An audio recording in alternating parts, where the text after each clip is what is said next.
pemerintah Harga menggelar rapat kebutuhan pokok di koordinasi pasar pengendalian Ancol, inflasi Kota Bandung, Jawa tahun Barat mengalami 2023 kenaikan. Hal bersama serupa juga pemerintah daerah. terjadi. Kali dipersempit menjadi sekedar angka statistik. Setiap bulan kita menunggu rilis resmi BPS atau pernyataan Bank Sentral apakah inflasi naik, turun, atau stabil. Namun, bagi masyarakat, inflasi bukan grafik atau tabel. Inflasi adalah pengalaman hidup sehari-hari.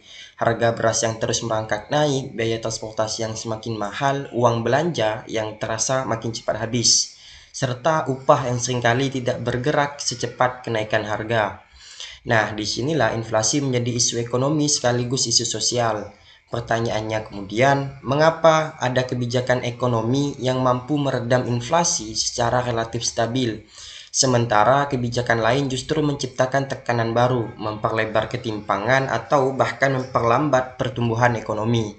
Banyak diskursus publik menyederhanakan inflasi, menaikkan suku bunga, pangkas subsidi, serta kurangi belanja negara. Padahal kebijakan ekonomi makro tidak pernah bekerja secara linier. Ia dipengaruhi oleh struktur ekonomi, perilaku pelaku usaha, ekspektasi masyarakat, serta kondisi global yang terus berubah.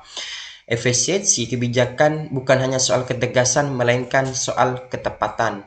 Dalam video ini, kami ingin mengajak kita melihat inflasi secara lebih utuh. Apa yang sebenarnya mendasari kebijakan ekonomi dikatakan efisien, faktor apa saja yang menentukan keberhasilannya, dan mengapa pendekatan tunggal seringkali justru memperburuk keadaan.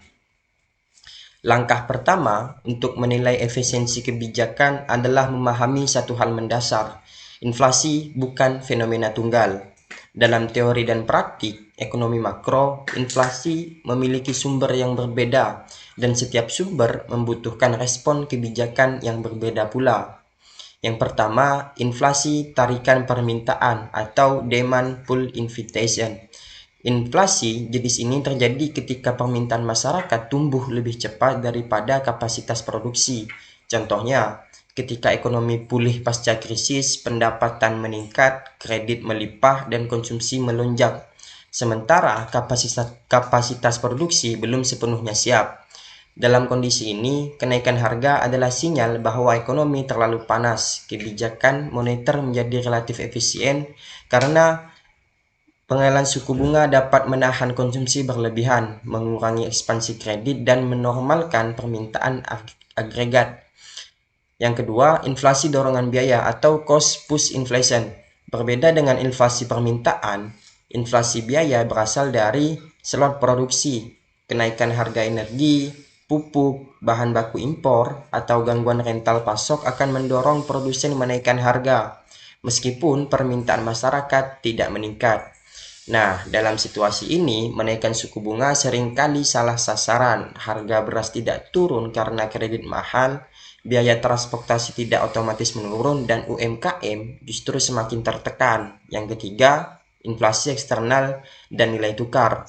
Negara berkembang seperti Indonesia sangat rentan terhadap inflasi yang berasal dari luar negeri, kenaikan harga pangan global, energi, atau depresiasi nilai tukar. Kebijakan moneter sering ditempatkan sebagai garda terdepan pengendalian inflasi. Bank sentral dianggap memiliki instrumen yang paling cepat dan paling kredibel. Secara teori, suku bunga mempengaruhi hampir seluruh sendi ekonomi. Konsumsi rumah tangga, keputusan investasi, arus modal asing, nilai tukar, ekspektasi inflasi. Ketika inflasi dipicu oleh lonjakan permintaan, kebijakan moneter bisa sangat efisien. Namun, efisiensi ini bukan tanpa syarat. Masalah transmisi kebijakan. Efektivitas suku bunga bergantung pada kedalaman sektor keuangan, inklusi perbankan, dan sensitivitas sektor real. Di negara dengan dominasi UMKM, sektor informasi besar, dan ketergantungan pada pembiayaan non-bank, kenaikan suku bunga dan tidak selalu menekan inflasi secara signifikan, tetapi langsung menekan aktivitas ekonomi. Kebijakan moneter yang terlalu agresif dapat, yang pertama, menekan investasi jangka panjang. Kedua, meningkatkan pengangguran. Yang ketiga, memperlambat pertumbuhan ekonomi. Dalam jangka pendek, inflasi mungkin turun, tetapi dalam jangka menengah, perekonomian kehilangan momentum. Disinilah penting memahami bahawa kebijakan moneter yang tegas belum tentu efisien.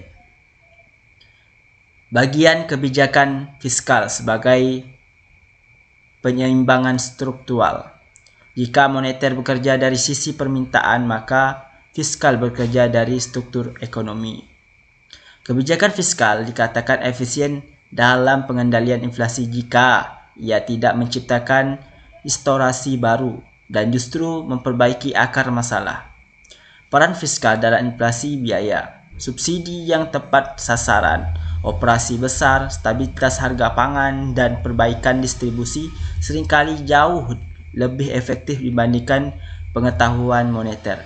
Namun, fiskal juga memiliki jebakannya sendiri. Subsidi yang tidak tepat sasaran justru membebani APBN, menciptakan pemborosan dan menunda reformasi struktural. Karena itu, efisiensi fiskal bukan soal besar kecilnya anggaran, melainkan apakah anggaran tersebut mengurangi tekanan inflasi tanpa menciptakan risiko jangka panjang. Sekian dan terima kasih. Indonesia punya semua modal dasar, sumber daya alam, bonus demografi, pasar domestik besar, stabilitas makro. Namun yang masih kurang adalah arah kebijakan jangka panjang yang konsisten.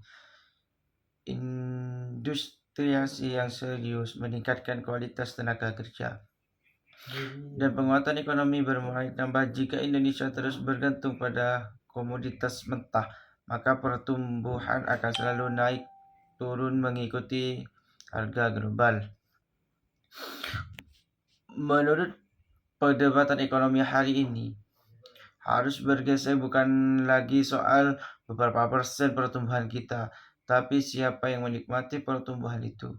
Stabilitas makroekonomi adalah modal penting. Pertumbuhan ekonomi adalah capaian GDP adalah angka, namun ekonomi real adalah kehidupan manusia.